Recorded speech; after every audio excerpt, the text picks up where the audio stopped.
Welcome to the Obesity Medicine Podcast with your host, Dr. Rentea, board certified in internal medicine and obesity medicine. Here, we talk about a path to metabolic health, and we have real conversations about chronic weight management and living a full life. Just a reminder, I am a physician, but I'm not your physician. So everything that's on this podcast is for informational purposes, but please go talk to your doctor about what's right for you. There is no medical advice being given on this podcast. Welcome back to another episode. Today, I'm really excited to go through, I got this fan mail question that had sort of 10 questions all encompassed in here, and I thought it'd be so helpful to go through this. So I'm going to get to that in a second, but I just wanted to give a little update here. I had a cool moment the other day, just to give background. My husband had a procedure at the VA, and typically when you're there at the VA, they don't want you there when the person getting prepped for the procedure or when they go back to have it, but then they call you in afterward in the recovery room. And so they're bringing him back, and I'm like, okay, great. So I did give back, not that he was getting a procedure, but it was my social hour, guys. So he goes back and they're like, all right, we have your phone number. We'll call you when you're ready. But I did my residency in internal medicine here at Indiana University, and the Indianapolis VA Roudabush, it's one of the 4 that we trained at, not only doing the inpatient services, but also different clinics and things like that. And I had my longitudinal clinic, means the 3 years that I was an internal medicine resident, each week, no matter what hospital you were at, no matter what you were doing, you would do your half-day clinic in the morning. So this was for 3 years. You had all those clinics. You also did more because you had to get so many hours and see so many patients, things like that. But anyway, so what was it, Thursday morning? I can't remember what day it was, but there was one day a week when the morning would always be that clinic. I Facebooked that physician, and because I loved working with her, my attending that had been with me all those years, she was just absolutely the best, such a positive person, so nurturing and supportive. And I mean, honestly, she really changed my life. She was just such a ray of hope during a time when I really didn't like inpatient medicine. It doesn't really fit my personality. And she was incredible. She writes me back, yeah, that's amazing. I'm in today. Because sometimes they're not in the day that you're there. I got to follow up with her. I got to meet my MA from that time too. And gosh, was that fun. And then I'm walking before this, because let's say we came at 7 a.m, but they were only going to get in at 8:30. And so I had this like hour and a half to kill. So of course, you guys know me. I'm going to get my steps in. So I go to this back hallway that I'm thinking, oh, no one's going to be here. And I'm just walking back and forth. And then I run into, there was a time years ago when I was building my clinic, I did part-time at the VA in a primary care as well as obesity medicine clinic. I did that while I was building my clinic just to bridge income as I was doing this. And I had a nurse at that time that was phenomenal. And I ran into her, and she was with a physician's assistant where I had briefly, there'd been a period of overlap where I'd a little bit been able to train him, a little bit show him the ropes. And then he actually had my panel after I left. And so what a small world. And it was so funny. She says, oh my gosh, you've lost a lot of weight. And guys, no one has ever said that to me. I've never gotten that comment. I have to tell you, I took it really well. You know, it's interesting. You don't see people for years. And I think for me, I've always been such a slow loser that I don't know if people don't comment because we don't comment anymore, which is fine. But I think when someone knows you and they know how much hard work you're putting in and they're close to you and it comes from such a great place, it was just really nice. It was received in a great way. And then she said, you look so happy. And you know what, guys? I am happy. And that was just so great for someone to meet you and just be like, your energy is happiness right now. And I don't know, it made my day. It made my day to run into them, to get to see how they're doing. And everybody was in a great place. Then my MA, again, from a few years ago here when I had done the part-time, that MA was phenomenal. I had written a glowing letter of recommendation to her. She got into nursing school. She's almost graduating. You know, when you're just like, everybody made it. We're all okay. I want to cry thinking about it. So it was just so great to run into everybody, to see everybody. And husband, everything went great. Great morning. So I'm coming off of that having happened this week. And, you know, it really did show me, though, how quickly time passes, because I feel like just a little while ago, I was in residency and all these things. It's like, no, it's been over 10 years and it's been years since I was ever at the VA or any of these other places where I was working.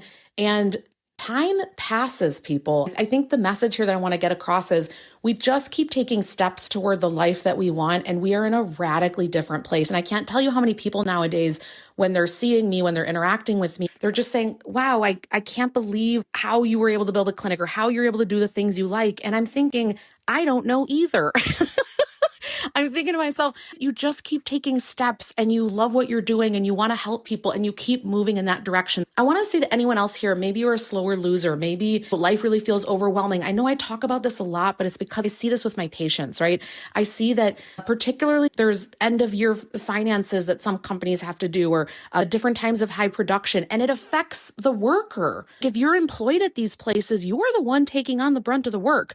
If this is happening, we need to pay extra careful attention to empty your stress bucket, to do something for you at night that de-stresses you, on your weekend to pour back into you. And these things really matter why years later you're in a different place. So I've had so many scenarios recently where people are just shocked because they knew me maybe 10 years ago and it's really just a different Matea. And I think that some people don't know that this kind of change is possible. And I want to tell you that I very much so think it is. I think you can become whoever you want to, but that it's not necessarily easy.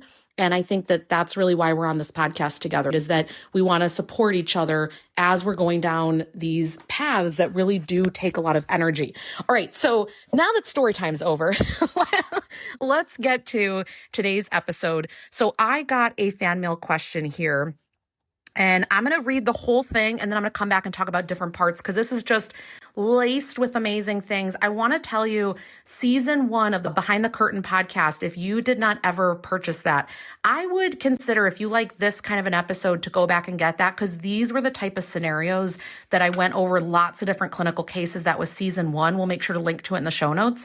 And this was the kind of thing that I went through a lot. Coming up here, season 2 has dropped, and then we're going to be doing the challenge in December here. So if that's something you want to participate in, make sure that you do that now. And then coming up next year, sometime in the first few months, is going to be season 3. That's going to be much more side effect related, all the different side effects, really deep dive on what you can do. So just telling you what's coming up here. All right, so here we go. The question is, I'd love some insight on taking Zepbound. Again, for everyone that's listening, Zepbound is tirzepatide. It's the same thing as Mounjaro. So this person's taking Zepbound 2.5 years after gastric bypass surgery. I went from 398 pounds to 191 in a year and a half, but after having both knees replaced and starting estrogen, they say they're 57, my weight loss stalled for a year and I gained to 212. I started Zepbound 5 weeks ago and now I'm at 203. So let's just summarize for a second. This person a year and a half ago makes an amazing decision, gets bariatric surgery, has an amazing journey going from 398 to 191, has probably arthritic changes in the knees, has replacement, is in a totally different spot, but some regain occurs. Okay. Then they're back at 212. All right. I started Zepbound 5 weeks ago and now I'm at 203. Does Zepbound work the same after bariatric surgery? Can I expect a 20% loss like others, other than prioritizing protein, walking 12K steps a day, and slowly getting back to strength training with the new knees? What do I need to do to be successful? How would you define success?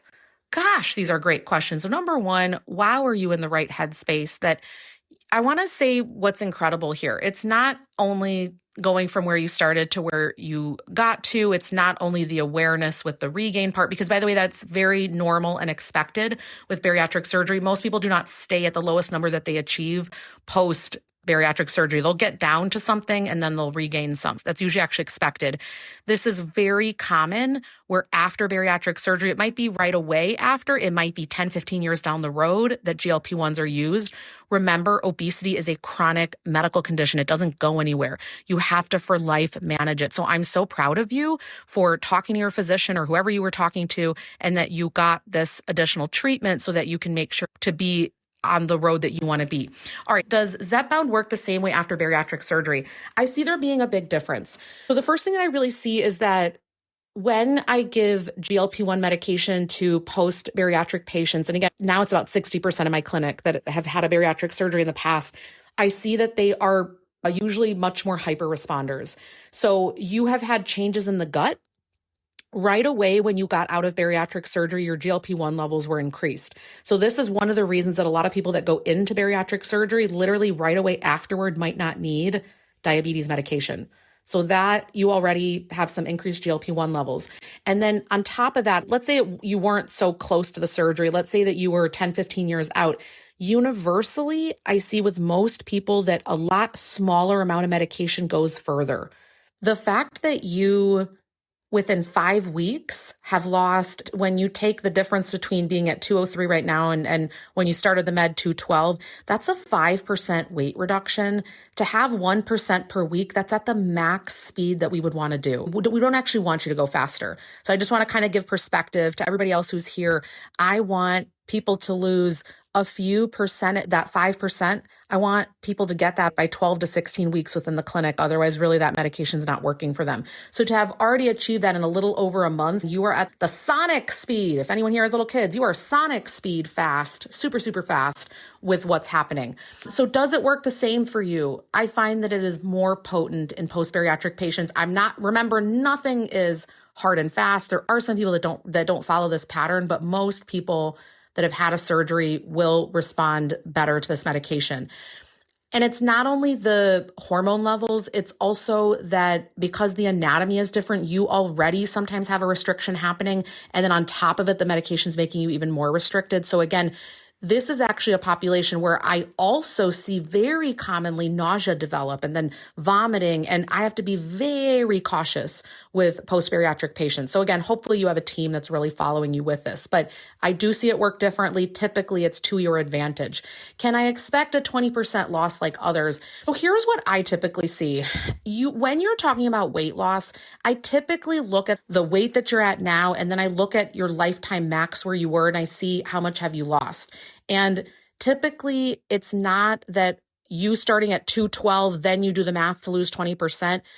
That's usually not possible for people when they've already lost as much weight as you have, but that doesn't mean that it can't happen. So I have such a big range. I have some people where they have lost over 50% of their body weight. And then I have others where that's not possible. Now I do want to say one thing. This is interesting because someone asked me the other day in clinic, this person was at like 30 something percent weight loss and they're showing no signs of slowing down. And so I suspect that they're going to get into the 40% range. I have not typically, unless someone's had a surgery, seen people cross the 50% mark with just GLP-1s. Now, some of you out there are like, you're wrong. Yeah, you're an outlier. But I'm talking in general, like routinely what's possible. Most people are not, if you're starting at 300 pounds, not getting down to 150. And again, there are outliers. All of you are going to email me after like, I didn't. I get it. I have those patients too, but you're not the norm. Okay, so would I expect a 20% for you? Probably not. I also don't know though for you, and this is where you can't just go based off this. I don't know how tall you are. I don't know your body composition. So when you say lose 20%, maybe you don't even have 20% to lose at 203. So one of the things you really need to do is get a body composition done. You might have a ton of muscle, and if you just focus on the number, you're going to sacrifice a bunch of muscle at some point. So I would not actually focus so much on that, so much as can this medication help me with my relationship with food, help me make great health decisions? That is a lot more what I would focus on than the weight. Or can I achieve weight stability and not be worried that I'm going to regain? That would be a lot more. You're asking here, how would I define success?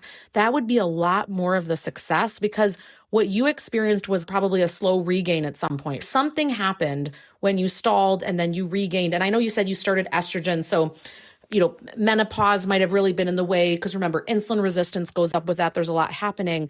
But to me, success is you're not regaining more, you're feeling more in control with food, you're eating great things, your gut health feels good, you're sleeping good. I would look at all those other parameters before I would be concerned with have you lost 20% on the med. But no, you're not in the same scenario as other people because you've already released a lot of weight up to this point. All right. And then when you're saying here, other than prioritizing protein, so obviously protein's amazing. Yes, high five to that. I don't think that you need to walk 12K steps. So I want to just give a big disclaimer here. We do not see based on studies that beyond 7,500 steps, that, oh, those people do so much better than someone that walks 15K steps is so much in better health than someone that walks 7.5. We really don't see that. We do see there being a big difference with people under 5K steps. That's considered sedentary.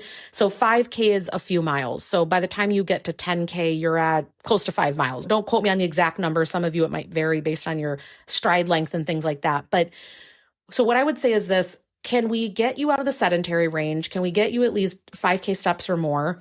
And then can we get towards 7.5? Once you're in this 12K step, amazing. But I'm not sitting here pushing that it has to be more. In fact, I've even talked about this. I saw this with myself one time when I did over the summer, the walking challenge. It was just like craziness, the amount of steps I was doing, and I never did worse. So don't get too in your head that you have to be walking all the time and doing all this stuff. If it feels good for you, amazing, and keep doing it, but don't feel that that's required for you to be successful long-term. Okay. And then you're saying slowly getting back to strength training. Yes. Get that guidance, especially with when you've had knee replacements and things like that. And even just being in menopause, you need to be doing strength training. Otherwise you are every year losing muscle no matter what. So remember, ladies that are listening,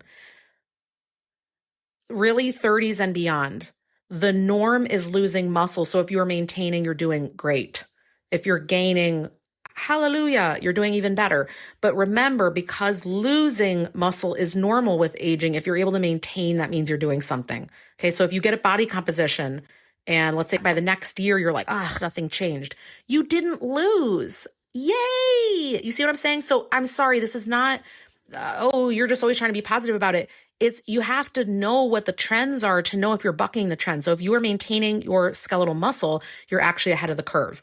All right. And then the other thing that you were asking here is, what can I do to be successful?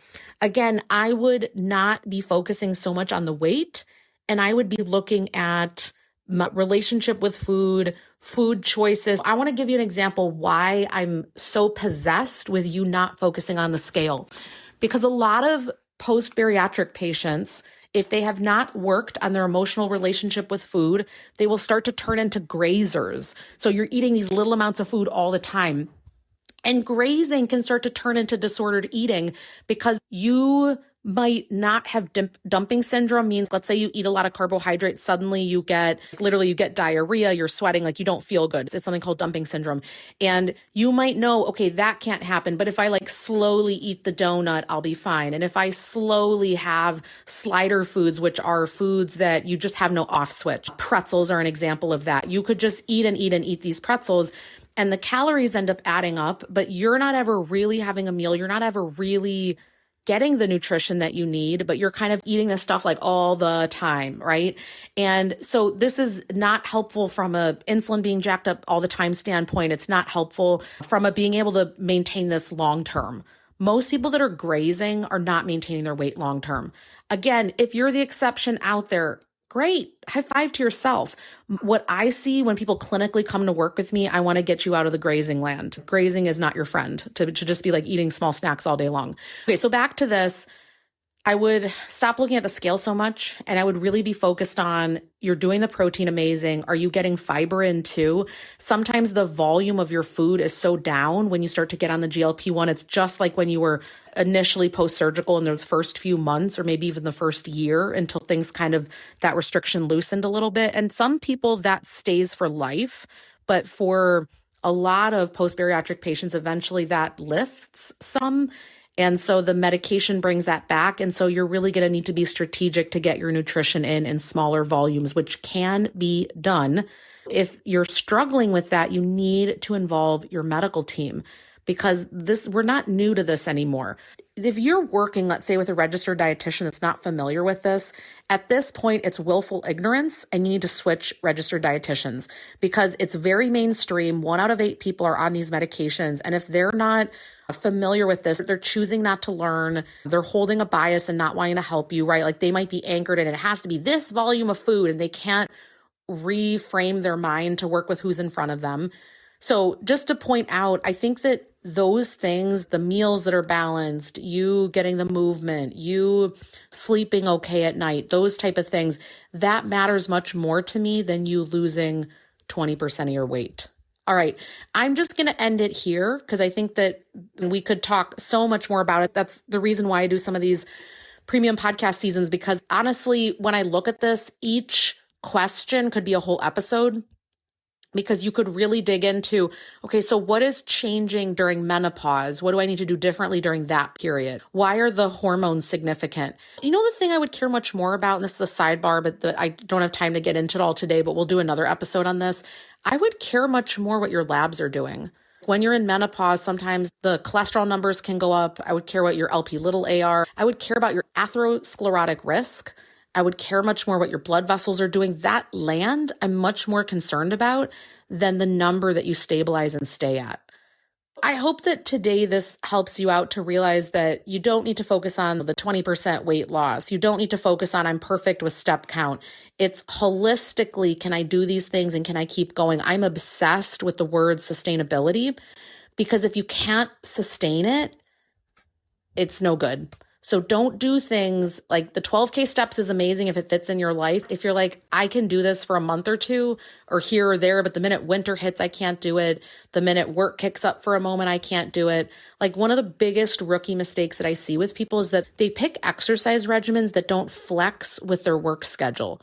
All right, if today's episode was helpful, make sure that you share this with a friend. And I want to remind you, if you want to participate in that December challenge, we're going to be doing a lot of amazing momentum and consistency things in there. So it's December 1st through 21st. It goes along with season 2 of the premium podcast, and you have all those episodes. But what's really unique about that, if you join the challenge that we're doing, is that for 3 weeks, all the days of the week, Monday through Friday, so 15 days out of that time, I'm going to be going live. We're going to talk about things. I'm going to answer questions. We're going to support each other. There's a WhatsApp group that you're part of. You can end the year on a super strong note. It doesn't need to be a slow decline with eating little treats all over the place and being frustrated and why did I do this and why did I do that? Well, I'll start over in January. You do not need to do that.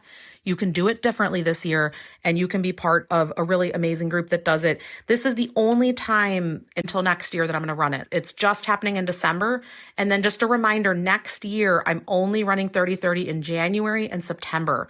So if you want to be part of 30-30, I would, again, join now, because it's only going to be January and September. We already have a really nice group that's part of that. And then those spots are limited. So that's the same thing with the challenge. When those spots are gone, we just turn it over to a wait list. All right. I'm going to leave you guys with that. If you ever have questions, make sure to use the fan mail, or you can email me. Remember, with fan mail, you need to leave name and an email. Otherwise, I can't get back to you if you have a question for me. All right. I hope this episode was helpful, and we'll talk soon. That marks the end of today's episode. But if you're newer to the podcast, I want to tell you about something that we have, and it's a free podcast roadmap. So this is perfect for any of you that are listening where you want to be directed to very specific episodes. So let's say that you are just starting out and you want to know, what should I do right when I start on the medications? Or you're experiencing certain side effects on the GLP-1s, or you want to know what to do if you're in a plateau, or if emotional eating is taking over, or if hunger levels are high. So we have many different categories of episodes that we've talked about, because there's a lot at this point. So if you want to be able to navigate that very easily, we have it broken down by category, and also the episodes that are there, and we hyperlink to everything. So you can just click on it and find the episode, easy peasy. If you want that, you can go to renteaclinic.com/podcast roadmap. We'll have it linked right here underneath the show notes where you're listening. And you can go ahead and get that free resource so that it makes it easy for you to navigate, because I know that it's really hard when someone has an established podcast. I am such a podcast fiend. I'm listening to podcasts all day long. And when I find one that I love, but there's a lot that are out there, I am so lost. So I hope that you enjoy this free podcast roadmap. Again, the link to get to that is going to be renteaclinic.com/podcast roadmap. I hope this is helpful, and let me know if you have any questions.